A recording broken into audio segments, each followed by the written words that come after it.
Lagu pembukanya udah tahu ya, lagu kirim tadi. Oke, noted. Oke, hari ini kita tampaknya yang hadirnya udah 5 juta orang ya. Aku lihat. Sisanya mungkin teman-teman masih ya ini karena momen-momen mau liburan katanya ya. Jadi mungkin dari yang mau berlibur mungkin jadi berkurang ataupun ada yang menyusul juga nih mungkin lagi masih dalam kerjaan atau kegiatan yang lain. Nggak apa-apa. Kita percaya dan selalu iman kita menyatakan bahwa 2-3 orang berkumpul dalam namaku Tuhan Yesus hadir. Ya ini udah lebih dari 3 loh. Ini berarti Tuhan Yesus memang udah hadir banget. So kita akan langsung aja segera mulai karena saya menghargai teman-teman yang sudah datang di awal dan tepat waktu. Jadi kita akan segera mulai aja. Nanti biar teman-teman yang lain kalau pada ikut menyusul gitu ya. Oke, seperti biasa kita akan mengawali pertemuan Bible Study kita pada malam hari ini dengan kita menaikkan sebuah pujian karena temanya adalah pergilah dan jangan berbuat dosa lagi. Nah, kita pengen merenungi ya bahwa apakah dalam hidup kita ini, dalam hati kita, kita benar-benar sungguh mengasihi Tuhan Yesus dengan segala sikap dan perbuatan kita. Ya, teman-teman, kita mau menyanyikan pujian pendidikan.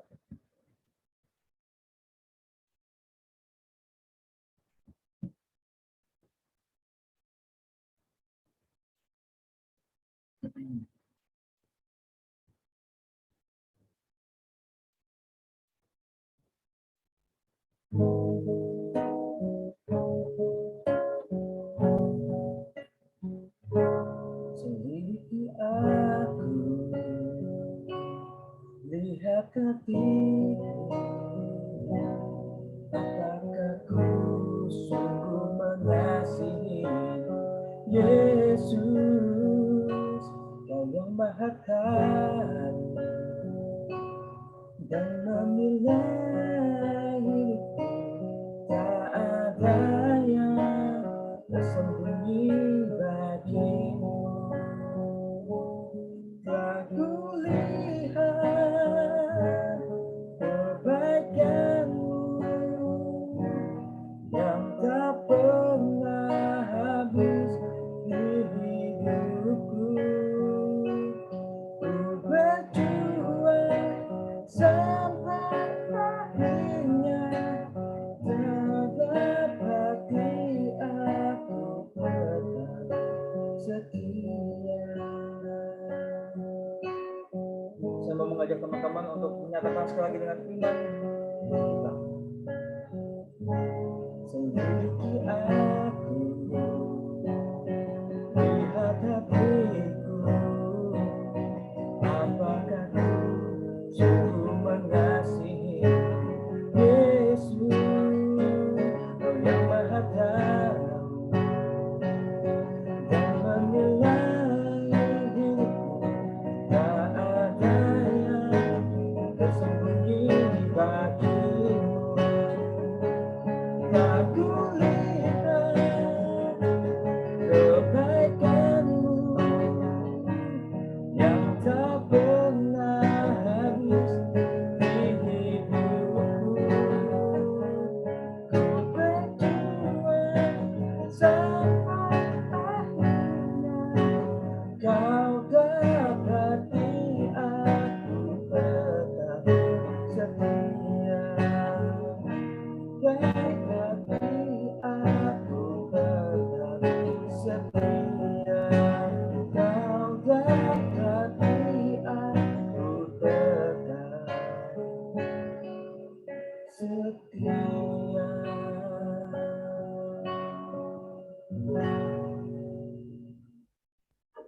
Mari kita awali dengan tanda kemenangan Kristus, dengan Bapa dan Putra dan Roh Kudus. Amin. Tuhan Yesus Kristus yang berkata di dalam kerajaan surga, ini kami Tuhan, kami datang Tuhan dengan segala kelemahan, dengan segala dosa-dosa kami Tuhan Yesus, dan segala sikap dan perbuatan kami Tuhan Yesus yang mungkin sering sekali membuat Engkau sedih dan kecewa Tuhan. Namun kami percaya Tuhan Yesus bahwa Engkau tetap mengasihi kami sebagaimana kami ada Tuhan Yesus. Dengan segala kekurangan kami, Engkau tetap mengasihi dan mencintai kami Tuhan. Selidiki hati kami Tuhan Yesus. Apakah kami sungguh-sungguh menanggapi kasih-Mu dengan kami mengasihi-Mu kembali Tuhan Yesus. Sebab Engkau sudah mengasihi kami lebih dahulu Tuhan Yesus. Ajarlah kami untuk tetap setia Tuhan, menjadi murid-murid-Mu yang sungguh-sungguh bisa Engkau andalkan Tuhan Yesus, yang sungguh-sungguh Engkau bisa menjadi salam dekat-Mu Tuhan. Ini kami Tuhan dengan segala kelemahan dan dosa-dosa kami Tuhan. Kami bangga dan bersyukur memiliki Bapa yang seperti Engkau Tuhan Yesus. Memiliki Tuhan Yesus seperti Engkau. Terima kasih Tuhan. Ya Tuhan Yesus, pada malam hari ini, terima kasih juga atas kesehatan yang baik yang kami boleh rasakan sehingga kami boleh ada pada saat ini Tuhan Yesus untuk mendengarkan pengajaran firman-Mu Tuhan Yesus yang Kau akan berikan kepada kami melalui anak-Mu terkasih Kau Daniel Tuhan Yesus.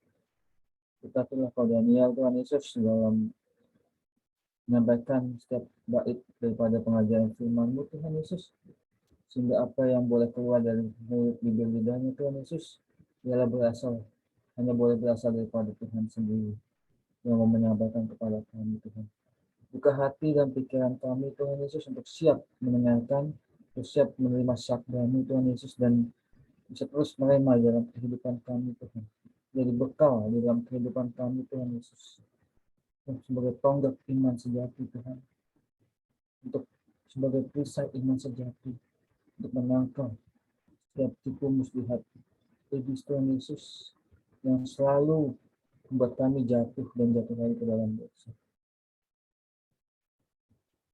Ya Tuhan, terima kasih Tuhan Yesus. Sebelum kami akan memulai, berkatilah pertemuan kami pengajaran pada malam hari ini dari awal hingga akhirnya. Kau berkati juga koneksi internet semuanya Tuhan Yesus, dan dapat dan keadaan dengan baik Tuhan, sehingga kami boleh sungguh-sungguh bisa mendengarkan, merasakan kehadirat-Mu Tuhan Yesus melalui firman yang diajarkan oleh Daniel.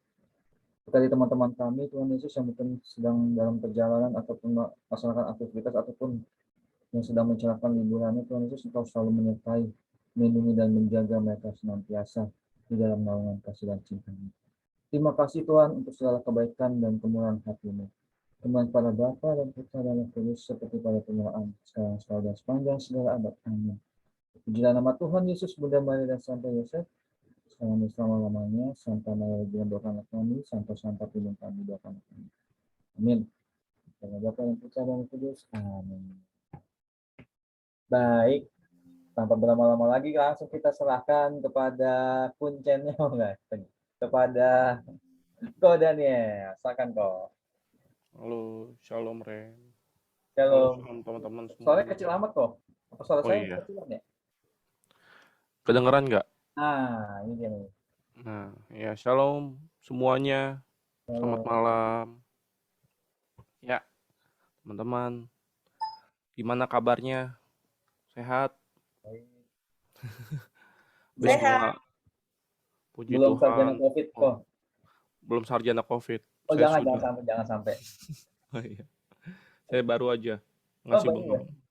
Ya ampun. Baru bulan Februari kena. Pas ini ya Omikron ya. Iya, pas Omikron. Puji Tuhan. Udah baik kan tapi kok ya?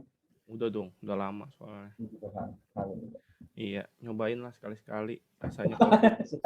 Nyobain. Ya udah, makasih dah kalau yang ini. Jangan. Bercanda ya. Canda ya. Iya. Mungkin ada beberapa teman yang belum kenal sama saya. Mungkin saya perkenalan diri dulu ya teman-teman.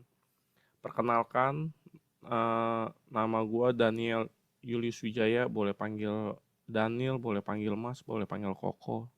terserah teman-teman aja mau manggilnya apa, bebas gitu. Terus apalagi ya? Oh iya, terus baru bulan kemarin juga pada saat COVID, saya sudah berganti status sebagai menikah. Selamat loh. Baru aja di bulan Februari. Terus kesibukannya kalau ditanya saat ini bekerja, teman-teman. Masih bekerja, puji Tuhan. Nggak kehilangan pekerjaan di masa-masa COVID. Cuma dirumahkan doang, gitu kan. Dan sekarang ya udah nggak apa ya, udah nggak terlalu inilah, udah sibuk banget, bukan nggak terlalu, udah sibuk banget gitu. Terus sama saya juga mau mengucapkan selamat Paskah buat teman-teman Iya, selamat gitu Paskah. ya. Selamat Paskah ya. Masih masa Paskah kan ya sekarang ya, kok nggak salah. Masih, Masih ya. masih dong. Sama selamat menunaikan ibadah puasa bagi yang berpuasa. Enggak ya? Pas Paskah iya. Pas Paskah iya ya. Sekarang mah enggak ya. Puji Tuhan. Nah, teman-teman, eh senang banget pada malam hari ini diundang lagi yang kedua kalinya di Bible Study ya, kalau nggak salah, gitu kan. Di Bible Study, puji Tuhan bisa di sini lagi. Mungkin eh PD teman-teman belum online kali ya. Kalau saya sih udah kadang offline nih PD-nya, udah mulai offline gitu. Jadi kalau di gereja teman-teman mungkin belum kali ya, Itu sebenarnya udah mulai bisa. udah mulai bisa ya. Kita tergantung pewartanya juga berkenan nggak kalau offline. Oh gitu. Ya udah, Iya. kapan-kapan. Biar tahu juga sih. Di mana sih Bible Study? Kenapa kok? Bible Study itu di mana sih? Kita di Samari, Santa Marigina Bintaro. Oh Bintaro, lumayan. Daniel di mana? Lumayan ngebelah bumi dari Bekasi. Oh iya, saya belum Wow, kasih tahu ya. kasihan Saya dong. dari Persekutuan Doa Kualvite, Paroki Keranji, Bekasi, teman-teman. Gitu. Jadi kalau misalnya ke Bintaro ya lumayan ngebelah bumi lah. Jauh banget. Ya, lumayan apalagi tambah macet gitu. Iya. Nah, karena masih di masa-masa pasca gitu kan, masih hangat-hangatnya gitu teman-teman. Nah, saya coba bawain karena saya nggak dikasih tema, saya coba bawain tema saya sendiri gitu kan.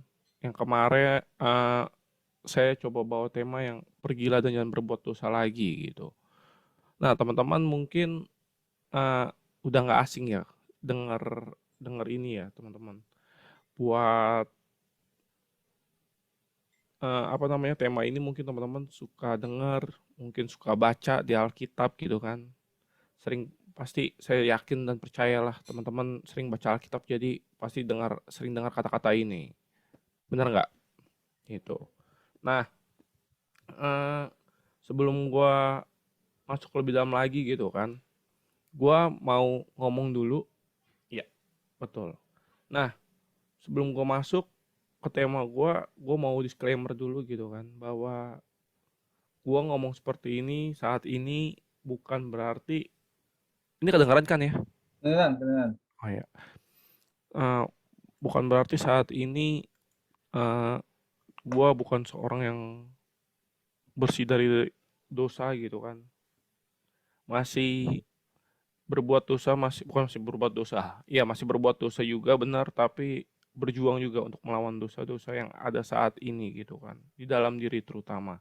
Mungkin sama seperti teman-teman, kita sama-sama berjuang ya buat bangkit dari dosa gitu. Nah, kalau kita dengar soal dosa gitu kan, mungkin saat ini kita ngerasa takut, ngerasa hmm, bersalah, mungkin abis ngelakuin dosa juga ngerasa nggak layak gitu.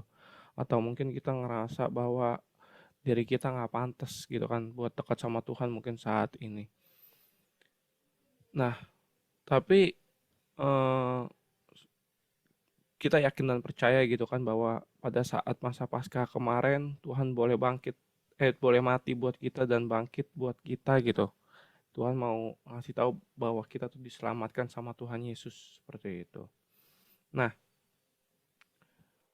tapi sebelum itu saya mau ini kasih tahu dulu nih soal apa itu dosa gitu teman-teman.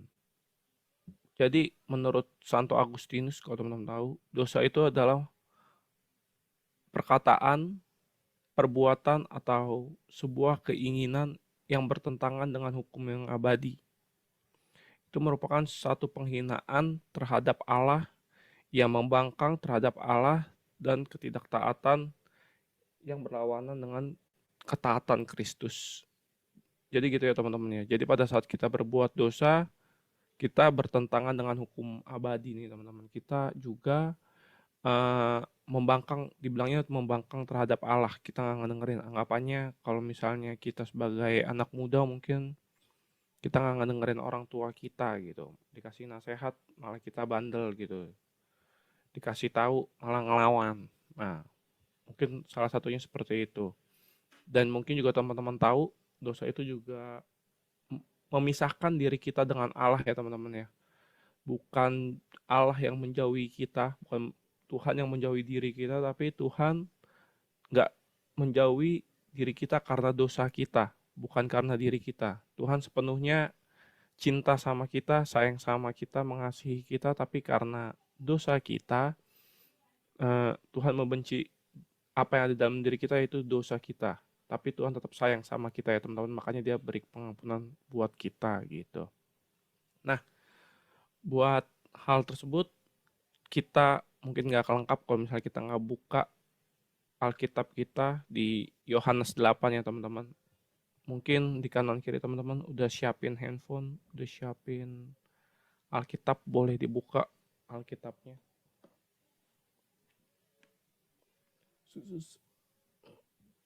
Yohanes 8 ayat berapa? Ayat di ayat 1 tentang itu yang tadi, tentang temanya, perempuan yang berbuat zina.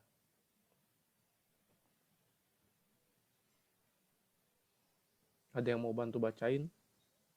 Boleh saya ngawalin dulu nanti. Ayat 1 teman-teman. sampai dengan 20 boleh ganti-gantian. Oke. Yang tetapi Yesus pergi ke Bukit Zaitun ya? Yang dari pagi-pagi benar aja. Oh, pagi-pagi benar. Oke. Pagi-pagi benar ia berada lagi di bait Allah, dan seluruh rakyat datang kepadanya. Ia duduk dan mengajar mereka.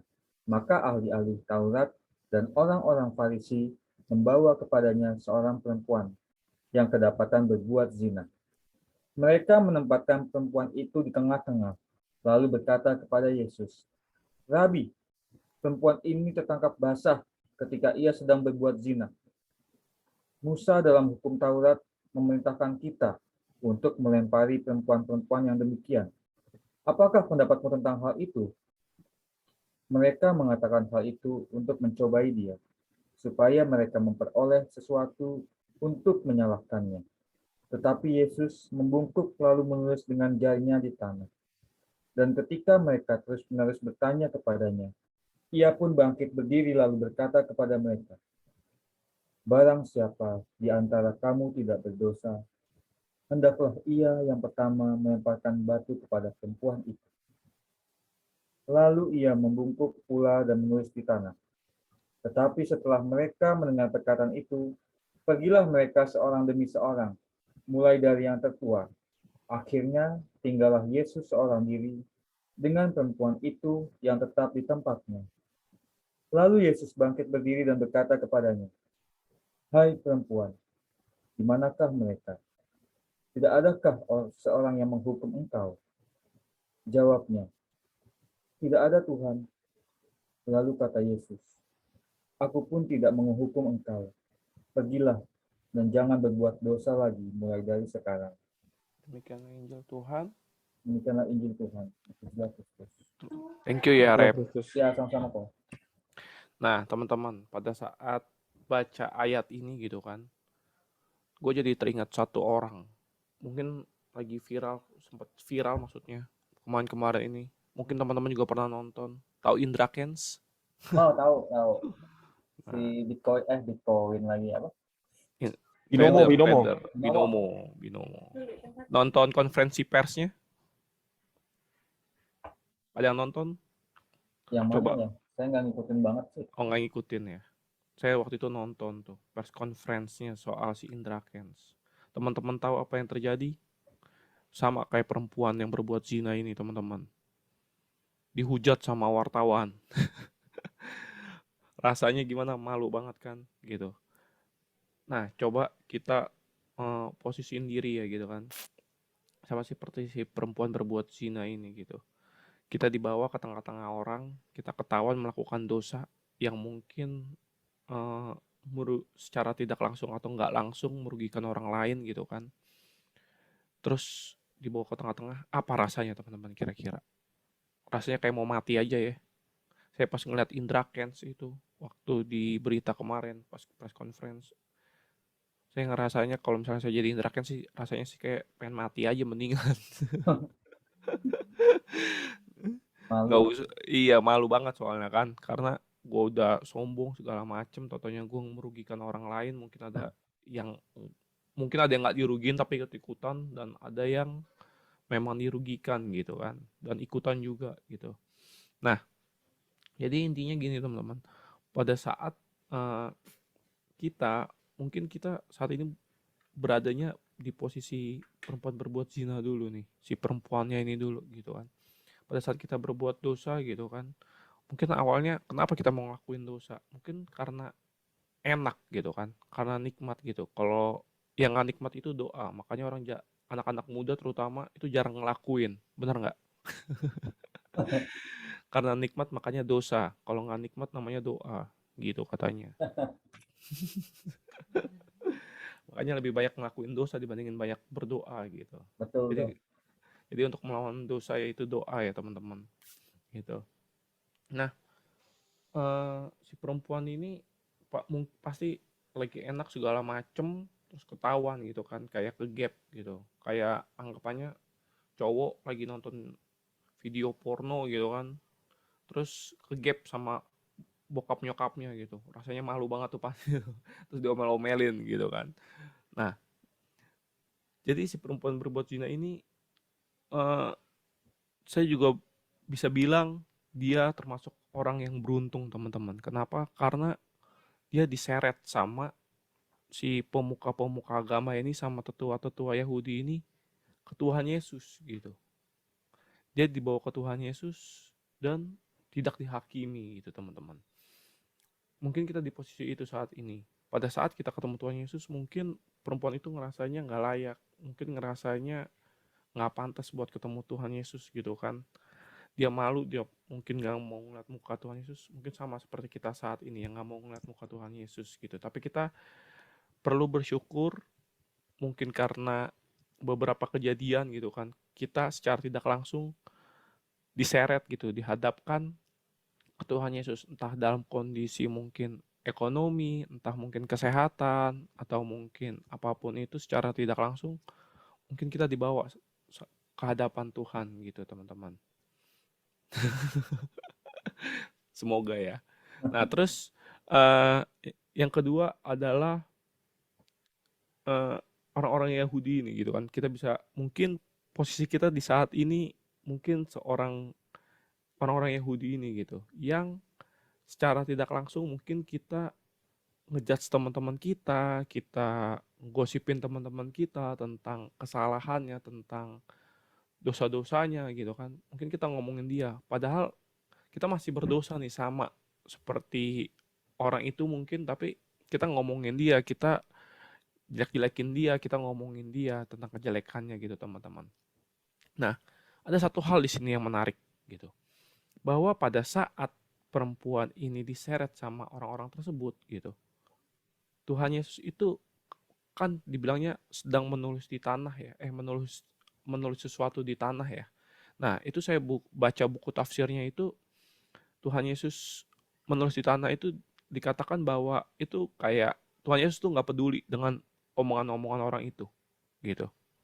Kayak ngapanya gini, lu mungkin bawa orang lain gitu kan di apa, mungkin ke pastor atau ke romo gitu kan, atau ke teman lu gitu, lu bilang, oh ini orang salah nih gitu segala macam. Lu jelek-jelekin dia mungkin tanpa lu tahu kondisinya dan segala macam gitu. Nah, Tuhan Yesus itu mungkin melakukan hal seperti itu. Dia nyuekin nih. Dia nggak mau dengerin kata-kata orang itu gitu. Si Tuhan Yesus tuh kayak nyuekin orang-orang Yahudi ini yang membawa wanita yang berbuat zina ini dia cuekin gitu. Itu menarik makanya. Karena seringkali kita yang mendengarkan orang lain menyalahkan menyalahkan orang lain yang berbuat salah, seringkali kita terprovokasi teman-teman. Iya kan?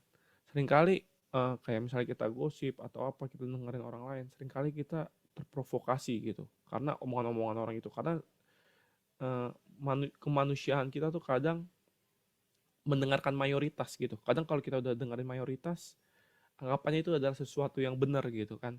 Nah, tapi sedangkan Tuhan Yesus ini, dia tidak mendengarkan acu tak acu, makanya dia kayak nulis di tanah seperti itu. Makanya dia nggak dengerin itu. Dia tidak mendengarkan. Nah, dan hal yang menarik yang kedua adalah pada saat Tuhan Yesus bilang, barang siapa yang tidak pernah berbuat dosa, lemparkanlah batu ini pertama kali ke wanita ini. Dibilang seperti itu kan. Nah, yang terjadi adalah yang paling tua mundur duluan.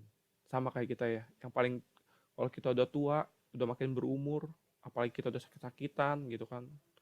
Udah mau mendekati ajal mungkin, kita baru ingat Tuhan teman-teman. Sama kayak orang tua. Makanya dibilang orang yang paling tua itu yang sadar terus dia pergi gitu kan. Dia uh, ya udahlah gitu. Ternyata bener juga nih katanya orang. Mungkin gitu ya. Mungkin dia berpikir bener juga, ya udahlah, gua nggak mau menghakimi dia. Makanya dia pergi dan akhirnya Tuhan Yesus bertanya sama si wanita itu, mana orang-orang? Oh nggak ada. Iya, nggak ada yang mau hukum gua. Ya udah disuruh pergi dan jangan berbuat dosa lagi. Gitu teman-teman. Menurut saya wanita ini mendapatkan sebuah anugerah yang luar biasa. Dia ketemu Tuhan Yesus yang pertama. Yang kedua, dia juga dapat pengampunan dari Tuhan Yesus tanpa disalahkan sama Tuhan sama sekali. Seperti itu. Nggak ada judgement satupun dari kata-kata orang tersebut yang menyalahkan si wanita tersebut. Gitu.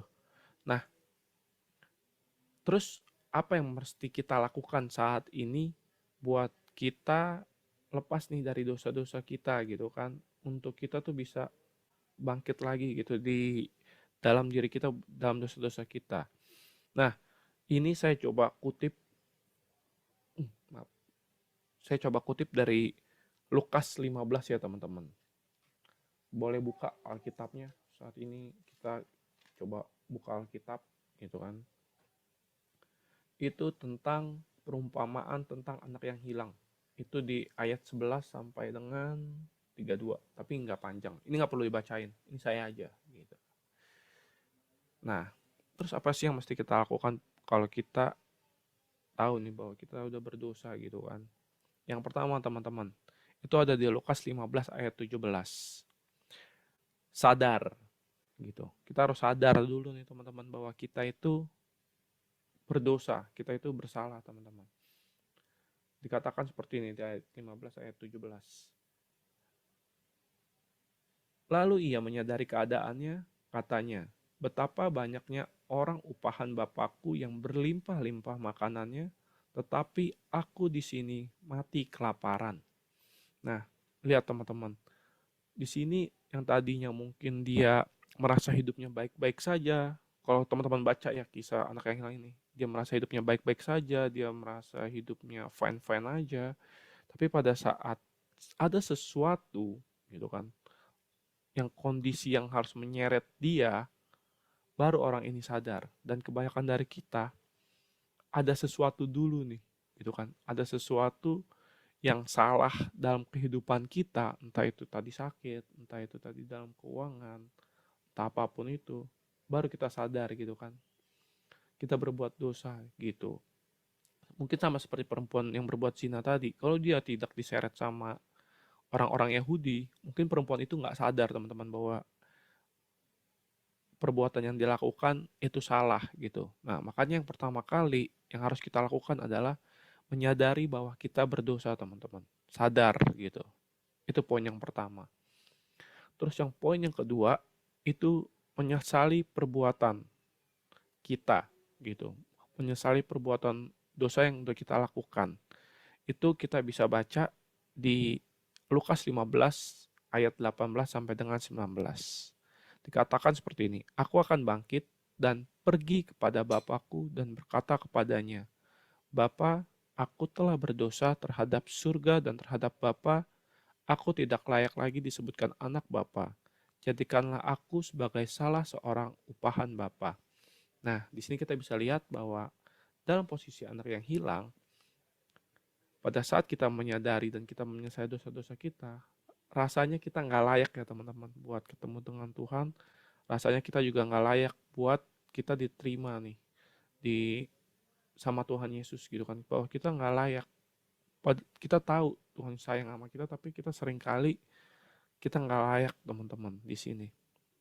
Kita makanya di sini saya bilang di poin yang kedua kita harus menyesali perbuatan kita.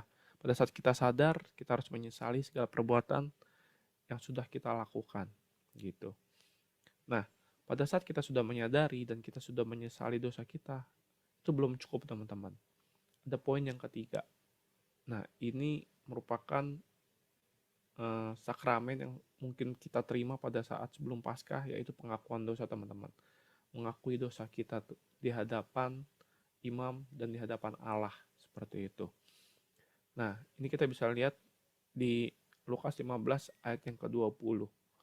Dia bilang, maka bangkitlah ia dan pergi kepada bapaknya. Ketika ia masih jauh, ayahnya telah melihatnya, lalu tergeraklah hatinya oleh belas kasihan. Ayahnya itu berlari mendapatkan dia, lalu merangkul dan mencium dia. Nah, lihat teman-teman di sini, luar biasa ya. Dan kita patut bersyukur bahwa gereja Katolik itu menyediakan sakramen tobat buat kita semua, buat teman-teman, buat saya, dan buat teman-teman juga, buat semuanya, bahwa kita dikasih sarana, kita dikasih sebuah wadah buat kita mengakui segala dosa-dosa kita. Dan pada saat kita sudah mulai menyadari, dan pada saat kita sudah mulai menyesali, dan pada saat kita mau mengakui dosa, bukan kita yang datang sama Tuhan, tapi Tuhan yang datang dulu ke kita teman-teman. Dia yang ngerangkul kita, dia meluk kita. Dia mungkin tahu teman-teman kondisi kita mungkin buruk, mungkin tidak baik-baik saja. Di situ Tuhan tahu, dia langsung nyamperin kita dan dia peluk kita pada saat kita mau mengakui segala dosa-dosa kita teman-teman. Seperti itu. Bahkan dia mau menerima dalam diri kita, apa yang ada dalam diri kita gitu. Terus apakah setelah mengakui dosa-dosa kita itu udah cukup? Belum ya teman-teman, belum cukup gitu. Karena ada hal yang terakhir dan yang keempat adalah pada saat kita sudah menyadari, kita sudah menyesali, kita sudah mengakui dosa-dosa kita, yang terakhir adalah kita mau memperbaiki dan berusaha untuk tidak mengulangi perbuatan dosa kita yang dahulu ya teman-teman. Ya mungkin di dalam perumpamaan tentang anak yang hilang ini itu tidak diceritakan bahwa anak yang hilang itu kembali menghilang gitu kan. Tapi saya yakin dan percaya pada saat masa Paskah ini kita dari manusia lama menjadi manusia yang baru. Tuhan menembus dosa-dosa kita harus berusaha memperbaiki dan nggak mengulangi segala salah dan dosa kita yang mungkin kita sudah lakukan teman pada hari-hari kemarin. Mungkin yang tadinya kita ngomong kasar 1 kali 24 jam mungkin jadi berapa 30 menit atau berkurang sama sekali gitu kan. Ya pokoknya kita berusaha untuk terus dan terus setiap hari memperbaiki diri kita dari yang kemarin, bukan menjadi diri kita apa adanya tapi menjadi versi terbaik dari diri kita teman-teman. Bukan berarti kita memakai topeng gitu kan, bukan berarti kita membawa munafik gitu, tapi kita terus menjadi versi yang terbaik buat diri kita teman-teman gitu. Bukan apa adanya kita datang apa adanya ke Tuhan, tapi kita terus memperbaiki diri teman-teman, seperti itu. Nah, gue mau sharing satu cerita gitu kan. Ini bukan cerita tentang gue pada saat membawakan tema ini, menurut gue ada satu cerita yang cukup menarik buat mungkin buat teman-teman dengar, mungkin bisa menjadi inspirasi juga buat kita semua di sini gitu. Dan mungkin teman-teman juga nggak kenal karena memang orang kudus ini nggak terlalu terkenal teman-teman gitu. Mungkin teman-teman ada yang kenal Santa Maria? Ada yang kenal Santa Maria? Bukan Santa Maria ibunya Tuhan Yesus, bukan. Kenal dong. Bukan Santa Maria Magdalena juga bukan, tapi Santa Maria dari Mesir. Ada yang tahu? Nggak tahu kan? Saya juga baru tahu teman-teman. Saya baru tahu nih, gitu. Ini saya eh, ceritanya tentang Santa Maria dari Mesir gitu ya teman-teman. Nah, Santa Maria dari Mesir ini dikatakan bahwa dia adalah pengantin para peziarah gitu. Kenapa dia disebut pengantin para peziarah? Ada cerita selanjutnya. Kita dengerin dulu ya. Jadi Santa Maria ini dulu itu merupakan seorang pelacur, teman-teman. Dia seorang pelacur gitu. Maria ini dia seorang pelacur yang berasal dari Mesir gitu kan. Jadi dia menjual tubuhnya, teman-teman. Bukan di tempat selayaknya prostitusi, bukan. Dia menjual dirinya itu di tempat para peziarah. Luar biasa ya. Maria ini menjual dirinya di tempat para peziarah. Makanya kenapa dia disebut sebagai pengantin para peziarah, karena dia menjual dirinya kepada orang-orang yang berziarah pada saat itu. Dan pada saat itu dia menjual dirinya pada saat pesta salib suci di Mesir gitu. Dia menjajakan dirinya ke para peziarah, dia menjual tubuhnya gitu segala macam. Pokoknya dia berbuat yang tidak berkenan bagi Allah. Mungkin buat teman-teman mengatakan mohon maaf, mungkin brengsek ya nih orang ya. Maksudnya di gereja aja ngomong kasar aja kita jaga-jagain banget ya. Tapi dia di gereja menjual diri teman-teman. Bukan nyari Tuhan tapi dia menjual diri kepada para peziarah. Gitu si Maria ini. Nah, singkat cerita, dia butuh duit nih teman-teman. Lebih banyak gitu kan. Dia butuh duit lebih banyak. Pada saat dia di Mesir, dia merasa bahwa pendapatan dia di Mesir ini kurang teman-teman. Akhirnya dia berpikir bahwa dia harus pergi ke tempat yang lain. Akhirnya dia pilihlah kota suci kita Yerusalem. Gitu. Dia ke Yerusalem gitu teman-teman. Ke Yerusalem dia naik kapal.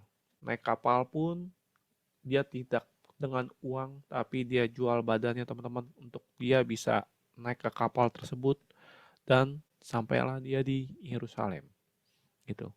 Yang dia lakukan di Yerusalem adalah bukan nyari tempat prostitusi teman-teman buat dia menjual badannya, tapi dia nyari tempat peziarah lagi gitu. Dia nyari tempat ziarah lagi buat dia menjual dirinya di tempat para peziarah.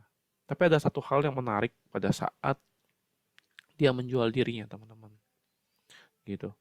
Nah, dia itu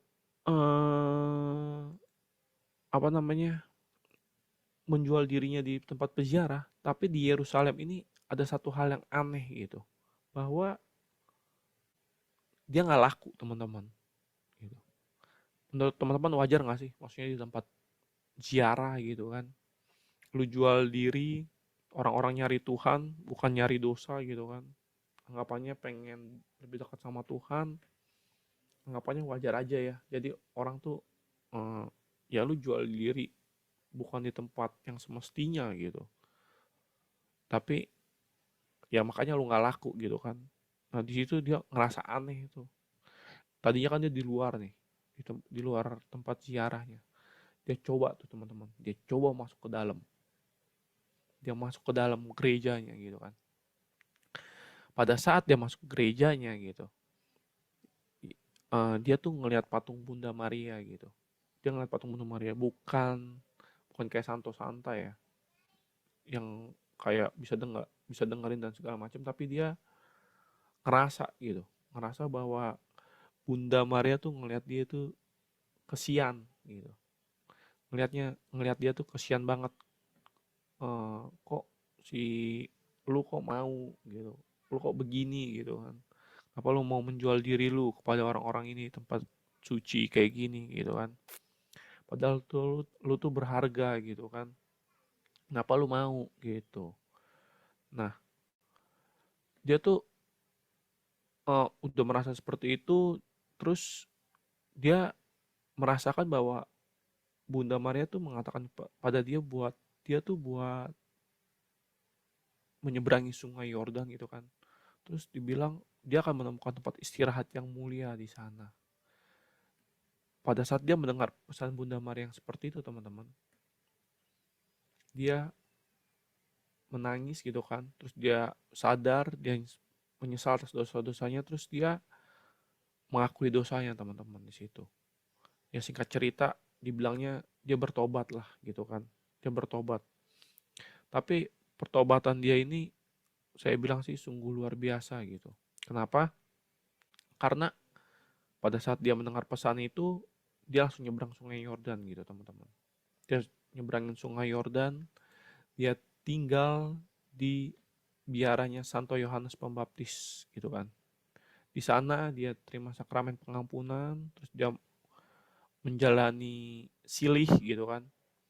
Terus dia uh, coba mengenapi kaul-kaulnya buat nembus dosa-dosanya dia dengan menjadi seorang pertapa, teman-teman. Jadi dari seorang pelacur menjadi seorang pertapa, teman-teman. Dari seorang yang pendosa menjadi seorang yang pendoa.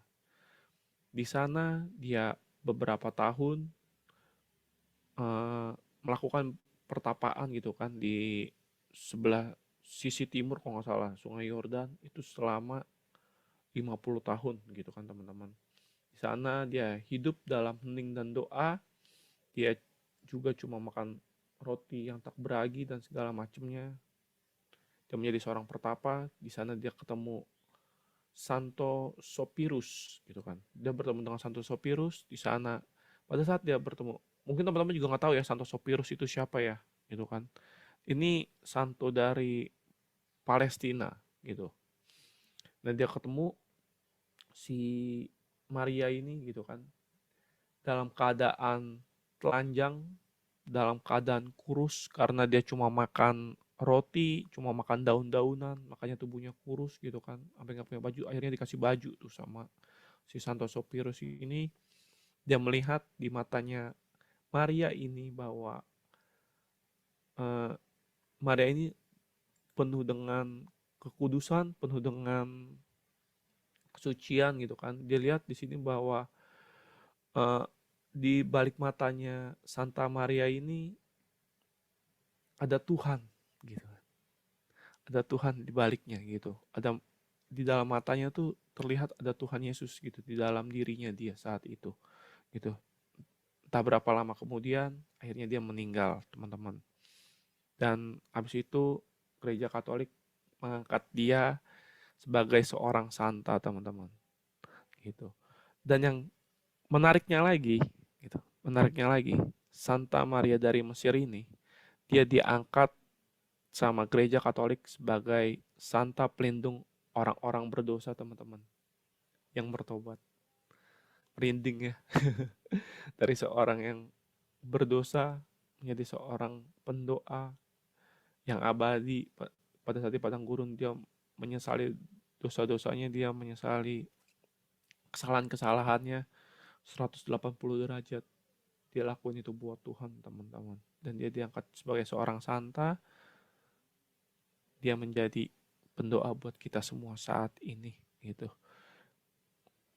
Mungkin saat ini kita juga sedang bergumul gitu kan, sama seperti mungkin perempuan berbuat zina, mungkin sama seperti si kawan Maria yang saat ini kita masih berputar-putar dalam dosa yang sama gitu kan. Tapi saya yakin dan percaya dengan kita saat ini dekat sama Tuhan, kita berdoa sama Tuhan, kita berani melangkah gitu kan kepada Tuhan Yesus saat ini, dan dan bahwa kita yakin dan kita beriman bahwa Tuhan sudah menembus dosa-dosa kita. Saya yakin dan percaya seorang Santa Maria dari Mesir aja diterima sama Tuhan, apalagi kita gitu kan. apalagi kita yang saat ini. Kita juga, saya yakin dan percaya kita bisa diterima sama Tuhan saat ini. Saya punya satu quote gitu kan. Ini dari Santo Ignatius. Menurut saya ini cukup bagus. Bagi mereka yang mencintai, tidak ada yang terlalu sulit, apalagi jika hal itu dilakukan demi cinta Tuhan kita Yesus Kristus. Oke teman-teman, nah, mungkin saat ini kita mau tenangkan hati kita pada malam hari ini. Saya mau ajak teman-teman buat boleh berdoa saat ini sama Tuhan, supaya kiranya saat ini kita bisa terus berjuang melawan dosa-dosa yang ada di dalam diri kita. Yuk teman-teman, kita satukan hati kita buat tanda kemenangan akan Kristus dalam nama Bapa, Putra, dan Roh Kudus. Amin. Allah Bapa yang bertata dalam surga, Bapa, Putra, dan Roh Kudus. Selamat malam, Allah Bapa Tritunggal Maha Kudus. Terima kasih Tuhan, kiranya pada malam hari ini kami anak-anak-Mu boleh Kau ajarkan Tuhan melalui Santa Maria dari Mesir, untuk kami boleh merenungkan segala setiap salah dan dosa kami Tuhan pada hari-hari ini. Tuhan, Engkau tahu kami manusia yang lemah, Engkau tahu kami penuh dengan kedagingan Tuhan, tapi kami yakin dan percaya Tuhan, Engkau setiap saat boleh membantu setiap kami Tuhan, untuk kami boleh bangkit dari segala dosa-dosa kami, untuk kami boleh terus Tuhan berjuang melawan setiap dosa-dosa kami. Engkau tidak menyerah kepada diri kami Tuhan, maka kami juga tidak akan menyerah Tuhan terhadap diri kami. Kami akan bangkit Tuhan dari setiap salah dan dosa kami. Kami juga mau berterima kasih Tuhan atas setiap pengorbanan yang Engkau berikan kepada kami. Terima kasih banyak Tuhan Yesus. Kami serahkan saat ini kehidupan kami, hidup kami Tuhan, ke dalam tangan penyelenggaraan Tuhan kami Yesus Kristus, Tuhan dan Juru Selamat kami. Amin. Biarlah segala kemuliaan kepada Bapa, Putra dan Roh Kudus, seperti pada permulaan, sekarang, selalu dan sepanjang segala abad. Amin. Dalam nama Bapa, Putra dan Roh Kudus. Amin. Thank you. Thank you, Ko Daniel, udah membagikan firman yang begitu indah dan menguatkan kita semua dan membuat kita juga sadar ya untuk apa namanya, karena kita sebagai manusia masih tidak lepas dari yang namanya dosa gitu. Tapi kadang seringkali kita kalau ada orang lain salah, langsung wah ngejudge-nya itu wah, tapi nggak ngaca gitu. Ya kan. Nah, melalui firman hari ini, pengajian dari Ko Daniel, kita diingatkan lagi teman-teman ya, supaya kita menjadi pribadi yang sadar dan kemudian kita menyesali sungguh-sungguh dosa-dosa kita dan seperti tadi Santa Maria ya, dari awalnya pendosa terus jadi mendoa, luar biasa sekali. Nah, oke, sekarang nih waktunya teman-teman untuk kalau ada pertanyaan ataupun mau sharing, boleh banget. Ini waktunya teman-teman, kita masih punya cukup banyak waktu teman-teman untuk bisa bertanya ataupun kalau mau ada sharing ya, mohon apa namanya, minta minta peneguhannya atau minta apa ya, saran mungkin dari Ko Daniel, boleh boleh banget. Ini waktunya teman-teman. Ini yang off cam masih ini ya, masih mendengarkan ya. Kalau kalau masih mendengarkan boleh tulis D dong di kolom chat. Saya mau ngecek aja.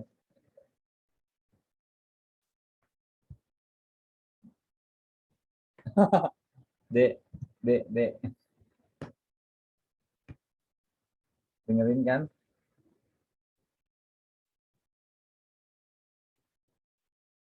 Oh ya, oke. Thank you Esther. Andika, Rafael, Leslie. Dengerin ya masih ya.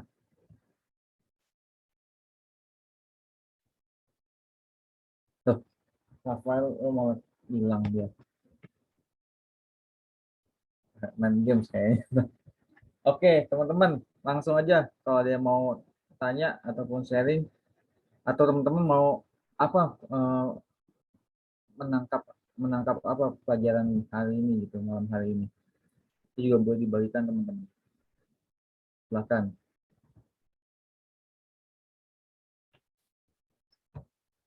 Yuk. Kok mau nanya dong? Hai Janis, sorry ya. Iya nggak apa-apa, nggak apa-apa kok, nggak apa-apa.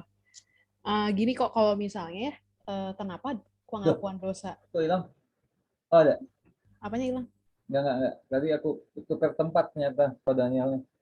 Ah, jadi gini kok biasanya kan kalau yang setahu saya nih ya kan kalau kita bikin dosa itu kan karena ada mindset orang tuh pikirnya udah kayak dosa asal Adam dan Hawa kan ya jatuh ke dalam dosa. Nah, terus kayak biasa kan kalau di sekolah Katolik itu suka ada kayak pengakuan dosa tuh. Nah, terus kayak dibilang, nggak apa-apa cina kalau pengakuan dosa, kita bikin dosa juga karena ya pertama ada pengakuan dosa, kita bisa kapan aja gitu untuk ngaku dosa. Terus yang kedua, emang kita tuh udah di Alkitab tuh kan kayak ada dosa asal. Jadi kayak kebanyakan orang itu kayak orang Katolik itu apa di mindsetnya itu menganggap oh ya udah nggak apa-apa bikin dosa itu masih hal yang wajar gitu loh kok. Nah, cuma kalau di yang saya bingung kenapa kalau di Kristen itu mereka nggak ada pengakuan dosa gitu. Jadi kayak pas ngedenger pada pengakuan dosa gitu harus masuk ke ruangan pastor segala macam mereka tuh kayak kaget gitu loh kok. Jadi kayak beda gitu. Nah, jadi kayak kenapa ya gitu maksudnya buat discuss aja sih kayak gitu. Nah Waduh, gitu. pertanyaannya berat. Yang pertama, saya bukan Kristen, jadi saya agak susah menjawabnya. Ya siapa tahu gitu pernah dengar gitu dari teman-teman soalnya kan Iya. iya kayak gitu. Jadi gini sih, ini yang saya tahu ya teman-teman ya. Mungkin kalau ada teman-teman yang punya pengetahuan lebih soal Protestan, boleh sharing buat ditambahkan gitu. Yang saya tahu gini, yang pertama gini dulu yang teman-teman harus tahu, bahwa eh, kalau untuk Protestan itu dia cuma berdasarkan kitab suci teman-teman. Itu yang pertama yang teman-teman harus tahu ya. Jadi eh, Protestan itu cuma berdasarkan kitab suci, itu yang pertama. Yang kedua, di gereja Katolik itu ada 3 hal teman-teman. Jadi kita juga bukan cuma berdasarkan kitab suci doang, tapi itu berdasarkan tradisi suci sama magisterium. Mungkin teman-teman pernah dengar itu gitu. Nah, kalau untuk yang di Kristen, mereka karena cuma sola scriptura gitu kan, cuma kitab suci. Ini yang saya tahu ya. Jadi itu mereka cuma beranggapan bahwa gue nggak perlu ngaku dosa gitu ke orang lain gitu. Gue cukup langsung berdoa sama Tuhan, mohon ampun, dosa gue sudah diampuni gitu. Karena orang lain tidak berkuasa atas diri gue gitu. Tapi teman-teman, ada beberapa gereja Protestan yang sama kayak Katolik gitu. Jadi pendetanya itu eh, apa ya, hadir gitu, hadir buat dengerin segala curhatannya si orang ini gitu, buat ngedengerin apa pergumulannya dia dan segala macam. Mungkin juga bisa dibilang ya kayak kita lah, tapi kan kita kan ada runutan gitu kan. Nah kalau mereka tuh kayak cerita gitu teman-teman, apa yang terjadi bla bla bla segala macam. Nah habis setelah itu ya si pendeta ini ngedoain dia gitu gitu kan, yang Bukan ada. dianya yang doa diri sendiri bukan ya kok ya? Kan kalau kayak kita kan ada Ada. intensinya tuh. Iya, gini, Ah. makanya di Protestan itu gerejanya banyak, Janis gitu kan. Ya ada GKI, ada GBI, terus alirannya macam-macam, setiap bacaan beda, setiap gereja kayak gitu. Betul, Ya. betul, betul. Nah, makanya di gereja yang saya tahu ada beberapa gereja Protestan yang orangnya datang terus dia didoain sama pendetanya. Udah gitu selesai, nggak ada penitensi dan segala macem gitu. Syukur puji Tuhan kalau misalnya ya nggak balik lagi, ya kalau nggak balik lagi dengan dosa yang sama gitu kan. Biasanya sih ya mereka kalau udah ada itu mereka ada gembalanya, anggapannya seperti itu. Kalau di Kristen ya, kalau di Kristen ada gembalanya, jadi buat orang-orang yang mungkin ngerasa bersalah, mungkin pengen curhat, mungkin bergumul, nah mereka datang tuh ke sana gitu kan. Kalau kita kan orang Katolik kan kita pengen ngaku dosa nggak bisa ke sembarang orang, karena romo yang diberikan kuasa. Nah, kalau mereka datang ke siapapun bisa, mungkin nggak harus pendeta, mungkin kayak kalau di kita namanya apa ya, kombas, ketua kombasnya. Ya datang tuh ke ketua kombasnya, dia curhat segala macam, didoain. Nah, seringkali Protestan seperti itu teman-teman, kayak gitu. Ya, dan kebanyakan sih kurang lebih mereka bukan dibilangnya pengakuan dosa kali ya, curhat, pergumulan, didoain, diberikan penguatan, selesai gitu. Seringkali sih seperti itu teman-teman. Jadi Oh, nggak ada pengampunan dosanya lah, umpamanya seperti itu. Bukan nggak ada pengampunannya sih, mungkin tetap ada pengampunannya, tapi bukan yang kayak secara Katolik lo langsung saya Caranya maafkan beda ya, dosa Bu gitu. ya. Iya, caranya beda gitu doang sih. Kalau Katolik kayak lebih serem gitu kok lihat sama orang Kristen tuh kayak kok serem banget gitu, kayak masuk ruangan terus kayak Ya, bener-bener semakin dosa kita banyak tuh doa intensinya tuh kayak makin banyak, bisa 5 kali Salam Maria, apa berapa kali, 3 kali Bapa Kami atau 6 kali gitu kan, kayak berat gitu loh. Kok maksudnya kebayang nggak sih kalau ya, Kristen kayak benar-benar. lebih ini banget gitu, kayak cuma ngobrol-ngobrol santai gitu kan. Betul. Ya, karena tadi kita karena kita ada 3 gitu kan. Dari kitab suci, dari tradisi, sama dari magisterium. Magisterium. Ya. Iya, itu yang tidak bisa kita iniin gitu. Nah, itu kan ajaran gereja, dan balik lagi pun saya juga rasa nggak semua ini sih, penitensi itu tidak semua romo sama gitu. Belum tentu pada saat lu dosanya banyak lu sebutin ke romo, terus penitensi lu tuh banyak, doanya banyak. Mungkin ada romo yang kayak gitu, mungkin ada Saya gitu. sering dapetnya gitu sih kok, jadi kayak sedih banget, jadi doanya jadi makin lama gitu kok pengakuan dosa gitu. Ya nggak apa-apa kan. Jangan capek gitu doang. Tapi Janis masih bersyukur loh. Saya pernah dapat romo di paroki saya disuruh puasa 3 hari. Puasa. Beneran. Maksudnya benar-benar gak makan, gak minum sama sekali kayak orang muslim gitu? Iya, disuruh puasa. Waduh, enggak, saya sih nggak sanggup. Nah, kamu masih disuruh doa banyak kan? Iya, Disuruh cuma doa puasa. banyak. Tapi nggak apa-apa lah, kok ambil hikmahnya jadi rangsing sih Iya. kalau gitu. Nggak Iya, langsing. baru tahu. Di gereja mana kok kalau boleh tahu yang nyuruh Itu puasa Bekasi. itu? Bekasi. Oh, Di Bekasi. gereja saya. Tapi Oh. romonya udah pindah sekarang. Emang Aduh. agak apa ya? Emang dia agak unik sih. Maksudnya kadang tuh penitensinya dia tuh gak cuma sekedar berdoa gitu. Kadang ada memang yang benar-benar lu pantang, lu puasa, lu ngapain gitu. Tapi nggak akan ke Sanmare kan kok kayaknya?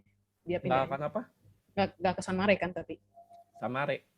Sanmare itu kan gereja kita maksudnya. Paroki kita kok. Paroki kita maksudnya. Nggak tahu. Karena gereja Katolik muter soalnya kan romonya. Di rolling ya. Iya. Oke. Nggak apa-apa kok, tapi romonya asik. Masih muda atau udah tua sih? Masih muda. Masih muda. Oh. Mungkin gini Janis, aku juga mau nambahin. Jadi ingat nih, mumpung ingat. Di Kristen itu, ini sesuai pengalamanku aja gitu ya. Teman-teman Kristenku itu juga kalau kalau kan kadang-kadang kita kalau misa Natal atau misa Paskah suka ada di TV gitu ya. Terus kadang-kadang ada temanku waktu itu sekelebat gitu ngeliat di TV, oh kalau misa Katolik itu kalau dari Vatikannya langsung, dari uskup dari pausnya langsung di-share di TV ya, kata gitu. Aku bilang ya itu kalau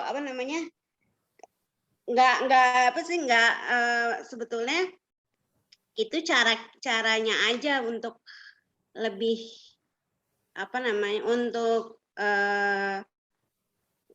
menyebarkan kasih lah. Aku waktu itu dalam bahasaku biar dianya juga ngerti juga. Akhirnya aku jawabnya gitu. Jadi akhirnya terus akhirnya beberapa kali juga ada yang masuk ke, maksudnya ikut melihat gitu ya sisi gereja gitu ya. Oh kalau gereja tuh kayak gereja Katolik tuh kalau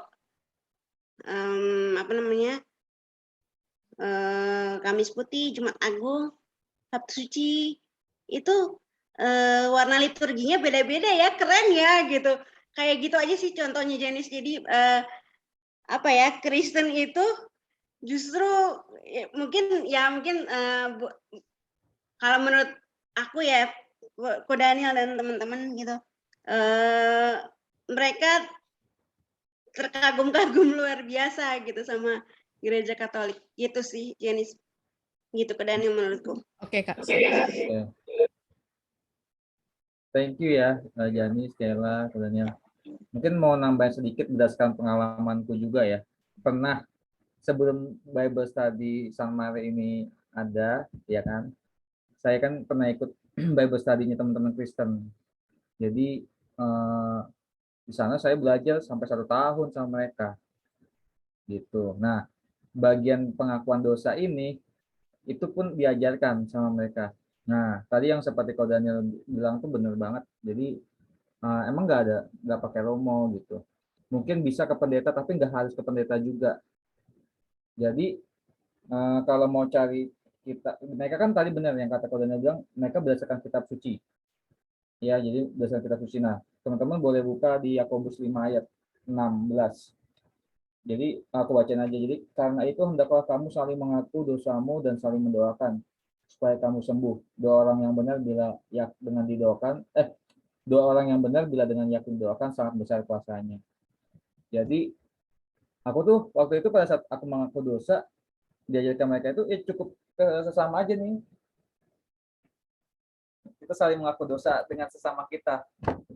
Kayak gitu. Terus nanti dia doain. Dikasih firman dulu yang relate dengan dosa-dosa kita.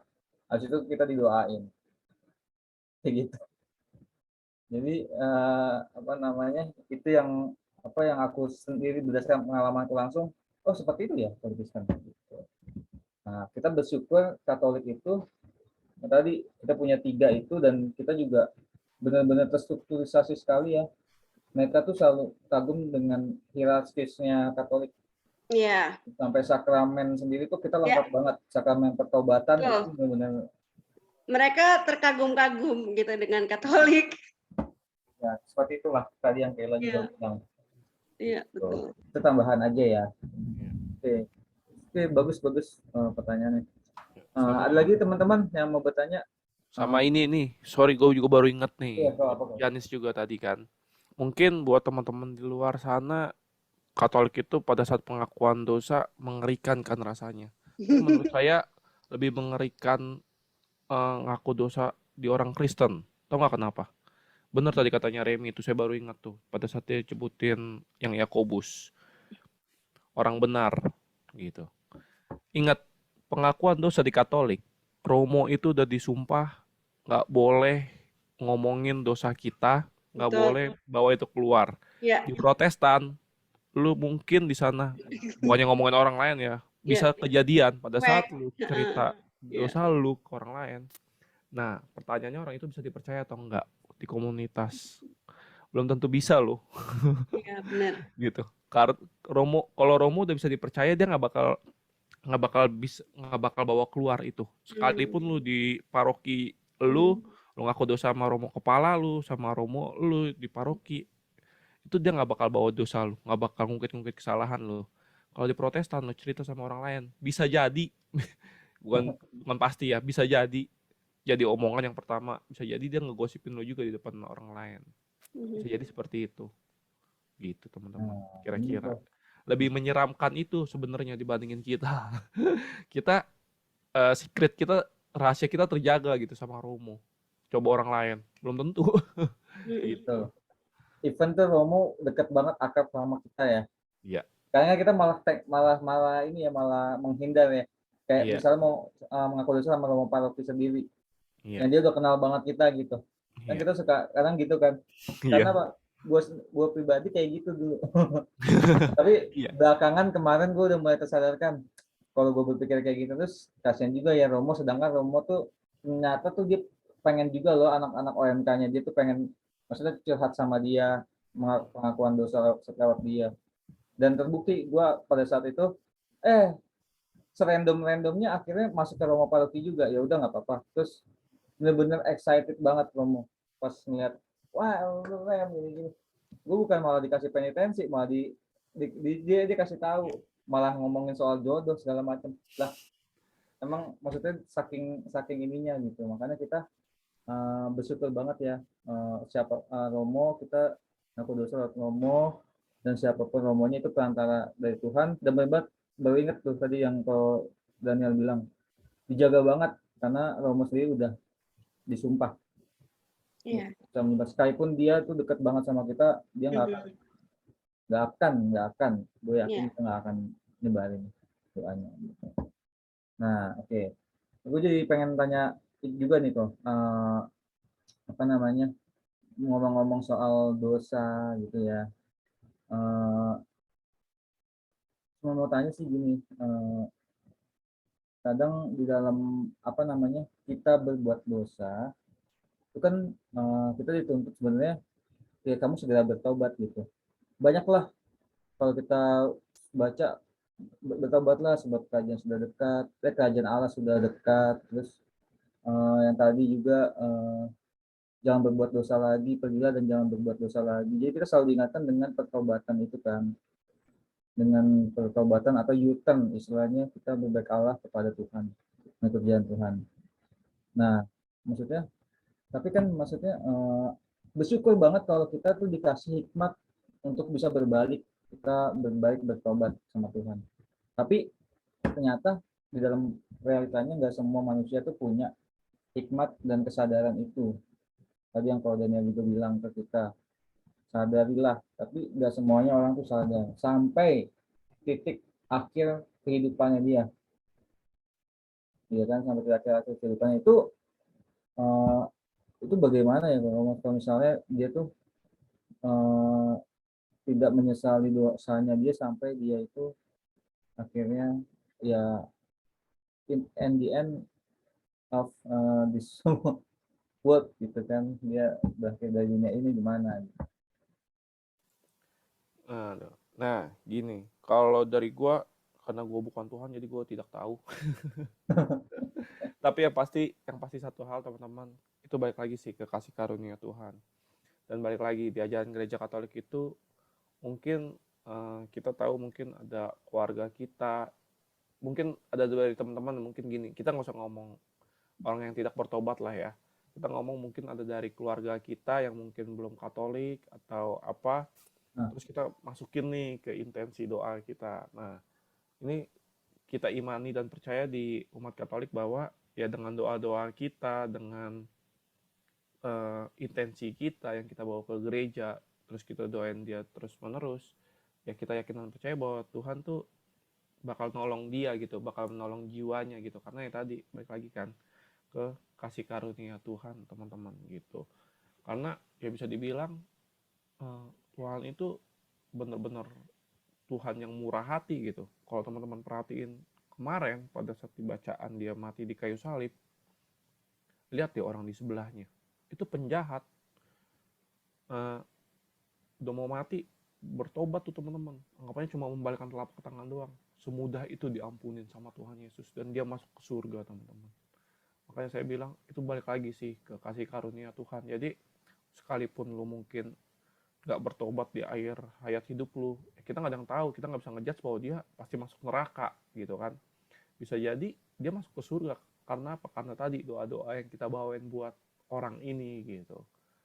Karena kan Tuhan kan juga ngelihat ya, belum lagi doa orang-orang para kudus, Bunda Maria dan segala macamnya. Seperti itu yang bisa bawa kita sih kepada Tuhan. Makanya bersyukurlah menjadi seorang Katolik teman-teman. Seperti itu. Semoga menjawab. Thank you kok. Ya. Menjawab. Oke. Terus siapa lagi yang mau bertanya? Silakan, atau mau sharing juga boleh. Kita masih punya cukup waktu.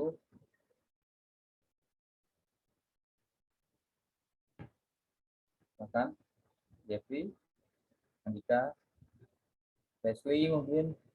Leslie nanti kita apa namanya, perkenalan sedikit ya, karena Leslie baru bergabung. Oke.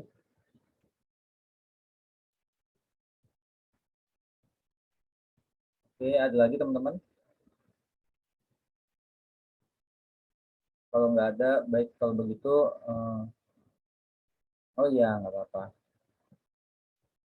Kalau kalau sudah tidak ada, eh, baik, mungkin kita akan segera akhiri aja pertemuan kita. Terima kasih banyak nih untuk Ko Daniel. Ini di belakang tuh ada siapa ya? Istri sama anak ya? Amit, Kamit. Istri doang, Oh belum itu punya tuh. anak. Kan baru bulan lalu menikah, kalau udah Oh punya anak iya ya. MBA dong.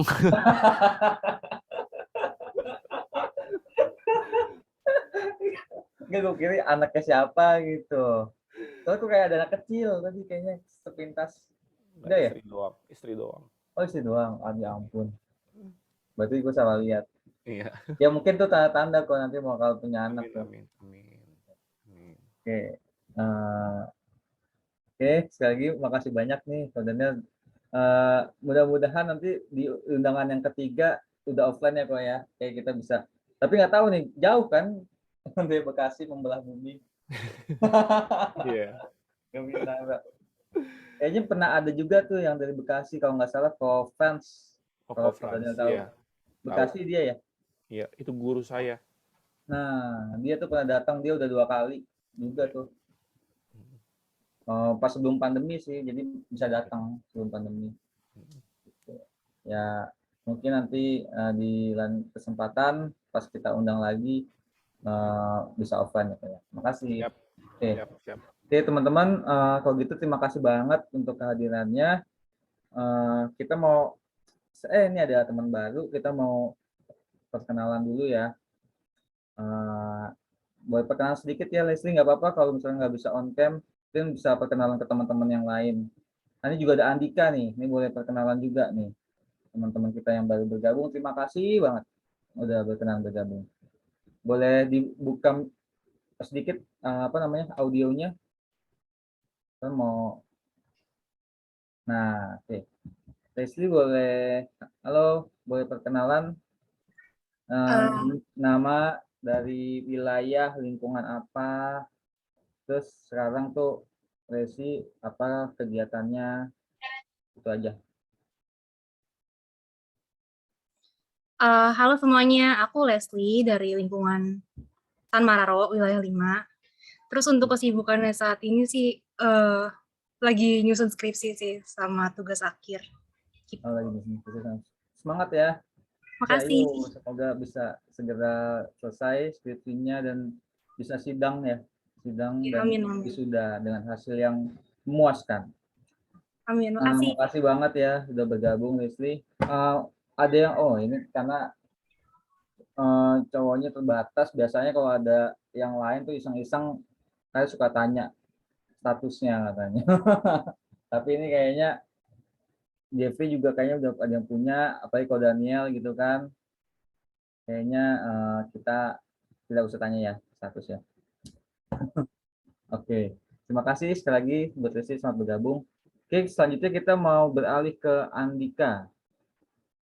Ini Andika yang mana nih? Boleh. Oh ya, Andika Oh, ini ya saya oke. Andika Bukan ya, Andika Kangen Band kan, bukan ya? bukan Oh, bukan. Oke. Boleh perkenalan singkat dulu. ya Andika dari wilayah berapa, lingkungan apa, ya terus apa namanya, kegiatannya apa, dan mungkin tambahan lagi motivasinya ikut Bible Study. ya halo, saya Andika, saya dari lingkungan Yohanes de Brito, satu. Terus sekarang kegiatannya lagi kuliah S2 sama lagi ya apa di multi level marketing. Ya, terima kasih. Oke, terima kasih Andika. Semoga teman-teman yang baru bergabung enjoy. Kita berjumpa lagi nanti di Rabu yang akan datang ya. Oke, selanjutnya Jeff mau foto dulu. Ya boleh, boleh di foto, kita akan foto bersama dulu. Boleh untuk buka untuk kameranya.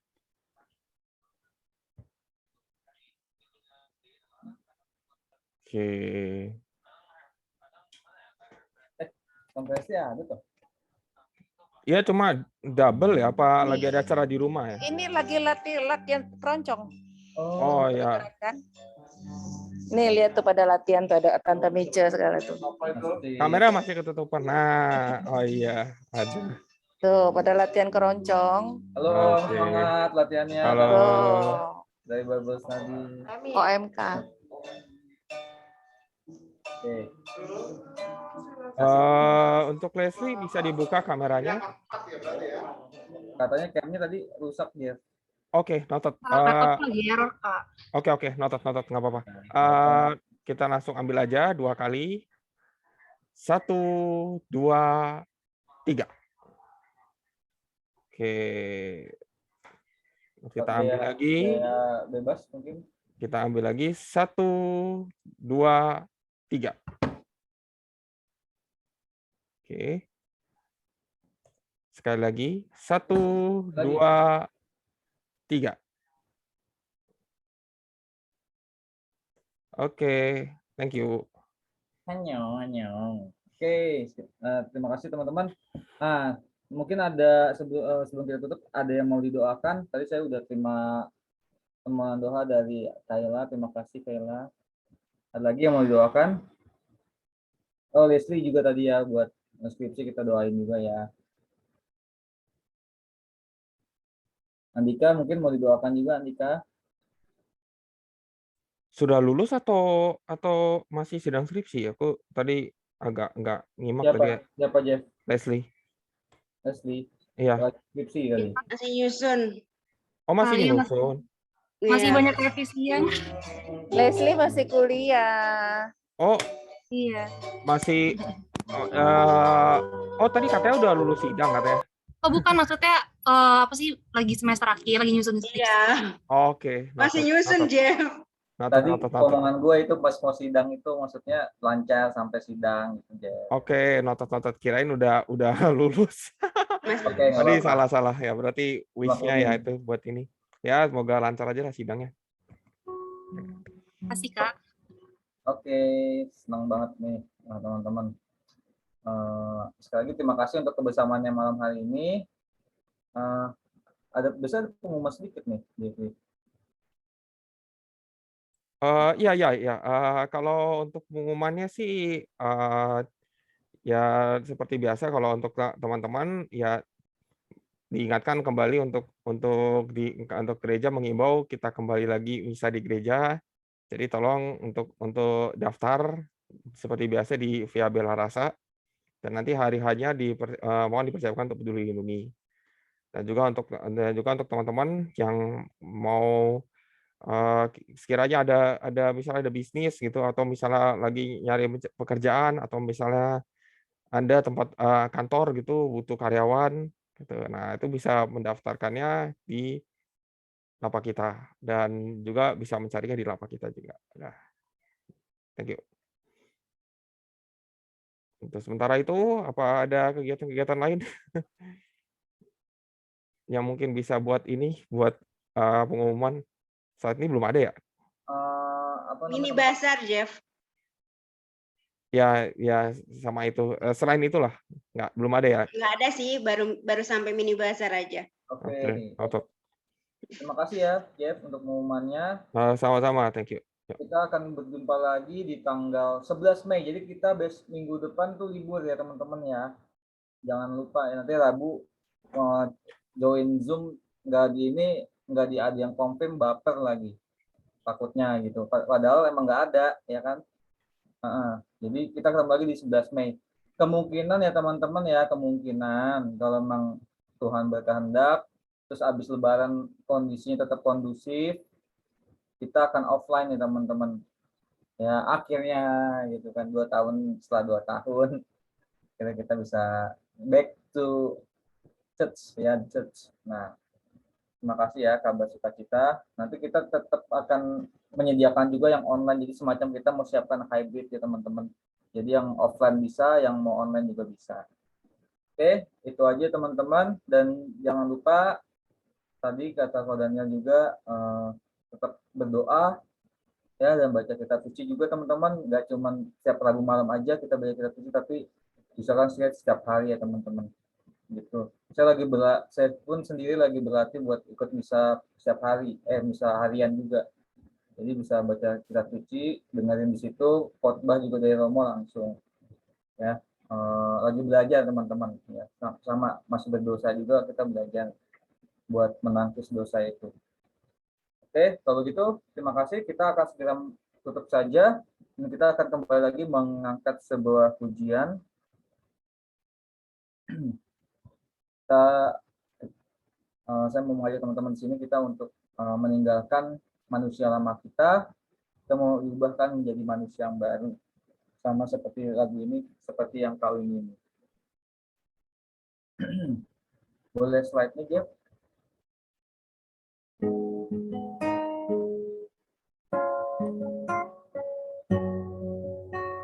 Semuanya bernyanyi ya, teman-teman.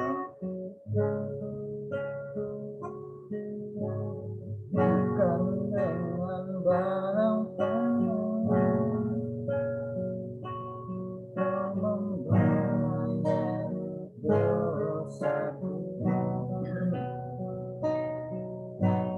dengan darah yang mahal, tiada noda dan celah, bukan dengan emas perak, bukan dengan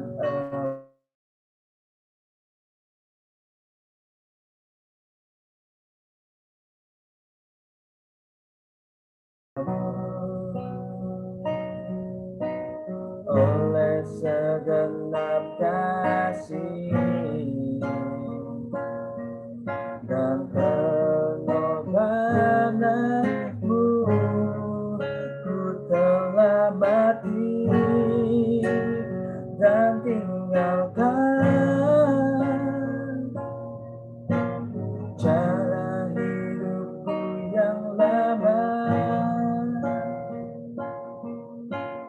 Semuanya sia-sia dan tak berarti lagi.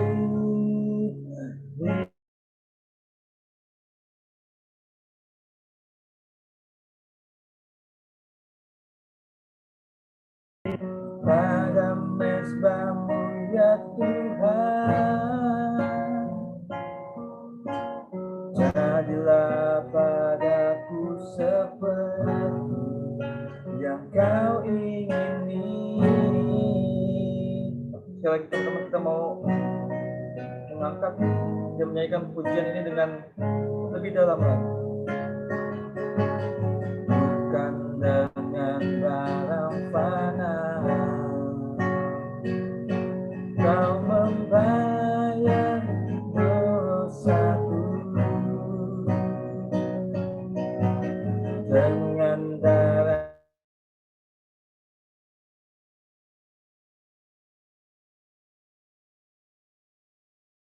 celah, bukan dengan emas perak, bukan dengan emas perak,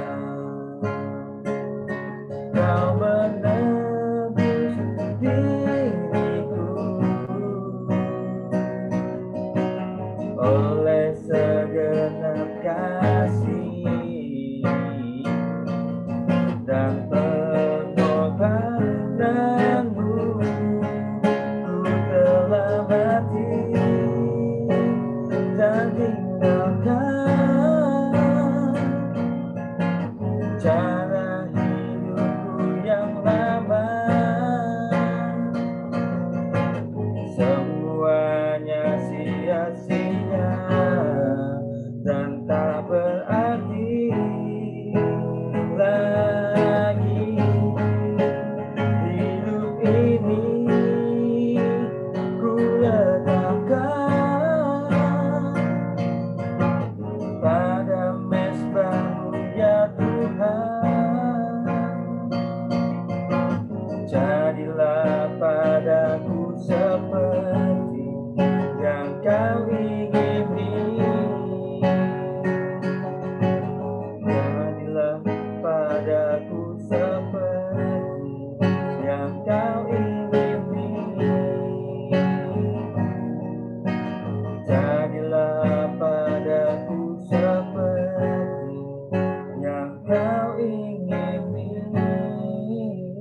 Mari kita awal dengan tanda kemenangan Kristus dan Bapa dan Putra dan Roh Kudus. Amin. Selamat malam Tuhan Yesus. Selamat malam Bunda Maria. Selamat malam Roh Kudus. Terima kasih Tuhan untuk segala kasih karunia-Mu, segala berkat, rahmat, dan cinta-Mu kepada kami, pengorbanan-Mu di kayu salib membuktikan bahwa kasih-Mu begitu besar dan dalam untuk anak kami, anak-anak-Mu. Bahkan pada saat kami dengan dosa-dosa kami, Tuhan, dengan segala kesalahan dan sikap kami yang kurang berkenan kepadamu, Engkau tetap mengasihi kami, Tuhan Yesus. Ya Tuhan Yesus, terima kasih kalau pada malam hari ini kami sudah menyelesaikan dan mendengarkan pengajian firman-Mu melalui anak-Mu terkasih Kau Daniel, Tuhan. Semoga Engkau selalu berkati Kau Daniel, Tuhan Yesus, dimanapun Kau Daniel berada, di dalam kehidupannya, keluarganya, pelayanannya, pekerjaannya, Tuhan Yesus, dimanapun Kau Daniel berada, Tuhan Yesus, dia boleh menjadi selalu utusan-Mu, Tuhan, selalu yang berkat-Mu, Tuhan Yesus, untuk bersamanya, Tuhan. Berkati kehidupan keluarganya Kau Daniel, Tuhan Yesus, bersama istrinya, Tuhan, yang baru menikah, Tuhan Yesus, Februari lalu, Tuhan. Semoga kiranya Engkau segera mengaruniai mereka anak yang Kau percayakan kepada mereka, Tuhan Yesus. Ya Tuhan Yesus, kami saat ini juga secara khusus mau berdoa, Tuhan Yesus, untuk teman-teman kami ingin mengucap syukur, Tuhan Yesus, untuk teman-teman kami, adik-adik di Abimata, Tuhan Yesus, yang sudah sembuh total, Tuhan, dari COVID, Tuhan. Kami percaya, Tuhan Yesus, pada saat kami melantunkan doa kami untuk kesembuhan mereka, Tuhan, dan melalui anugerah-Mu, Tuhan Yesus, Engkau menyatakan kasih karunia, kesembuhan boleh mereka terima, Tuhan. Kami mengucap syukur, Tuhan Yesus, bukan karena kuat dan gagah hebat kami, Tuhan, tapi semuanya karena berkat dan kemurahan-Mu, Tuhan. Ya Tuhan Yesus, secara khusus kami ingin berdoa, Tuhan Yesus, untuk teman-teman kami yang sedang menyusun skripsi, menyusun tesisnya, untuk Rildo, untuk Edo, untuk Leslie, dan mungkin untuk teman-teman yang lainnya juga yang sedang menyusun skripsinya, pendidikannya, Tuhan Yesus. Engkau sertai mereka selalu, Tuhan Yesus, dan selalu berikan semangat, Tuhan Yesus, untuk tetap semangat terus, Tuhan Yesus, untuk bisa segera menyelesaikan skripsinya, Tuhan Yesus, dan segera sidang dan lulus dengan hasil yang memuaskan, dan bisa wisuda bersama teman-teman dan juga orang tua mereka, ya Tuhan Yesus. Semoga Engkau selalu memberkati dan menyertai teman-teman kami ini.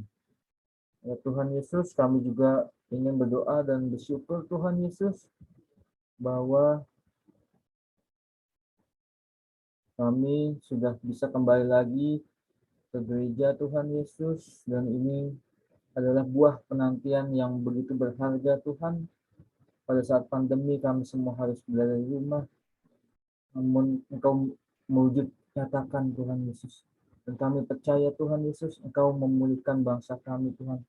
Engkau memulihkan kehidupan kami, Tuhan Yesus. Engkau memulihkan sakit penyakit, khususnya corona ini, Tuhan Yesus.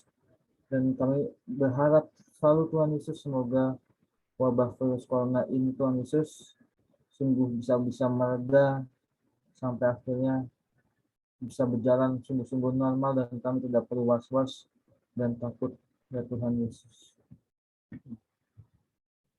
Ya Tuhan, juga kami ingin berdoa, Tuhan Yesus, untuk setiap kami, untuk keluarga kami, Tuhan Yesus, untuk orang tua kami, untuk adik dan kakak kami, Tuhan Yesus, selalu berkati kami, dan limpahkanlah kami dengan rahmat kesehatan, perlindungan, dan rezeki yang cukup untuk kehidupan kami, Tuhan Yesus.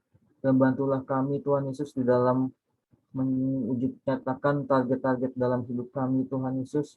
Berkatilah usaha pekerjaan, pendidikan, dan pelayanan kami, Tuhan Yesus, agar apa yang kami lakukan ini, Tuhan Yesus, tidak hanya bermanfaat untuk diri kami, keluarga kami, namun juga bisa bermanfaat untuk memuliakan nama-Mu, Tuhan. Ya Tuhan, berkatilah komunitas kegiatan Bible Study ini selalu, Tuhan Yesus, sehingga Bible Study ini terus berjalan bersama-Mu, Tuhan Yesus, menjadi wadah sarana untuk teman-teman, untuk anak-anak-Mu terkasih, Tuhan Yesus, yang ingin merindukan selalu pengajaran firman-Mu, yang haus akan kebenaran firman-Mu, Tuhan Yesus, yang bisa menjadi bekal dalam kami berjalan di dalam kehidupan ini, Tuhan Yesus, sebab tuntunan penyertaan-Mu lah yang selalu menguatkan hidup kami, karena kami tahu, Tuhan, dalam hidup ini ada begitu banyak masalah, tantangan, badai kehidupan yang juga menyertai perjalanan hidup kami.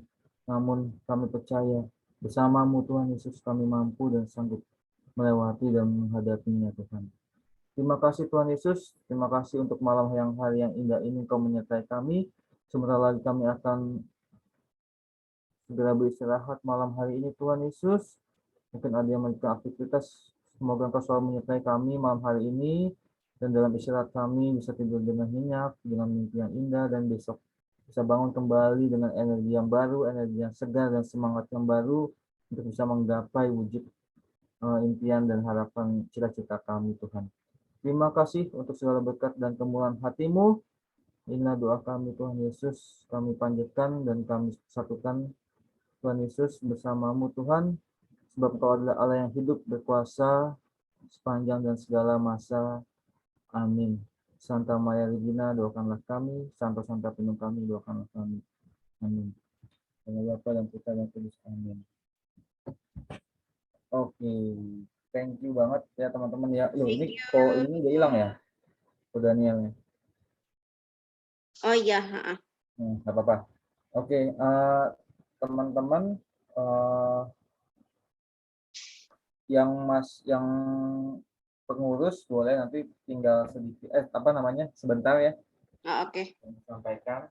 Ya. Kalau teman-teman Leslie, Andika, Tante Esti mau majukan. Ya, terima kasih. Maaf aku duluan ya ini. Ya. Oke, Tante. Nih rame kan pada main Thank you, musik Tante. nih. kami tunggu ya Ya. Tante ya. Dadah. Tante.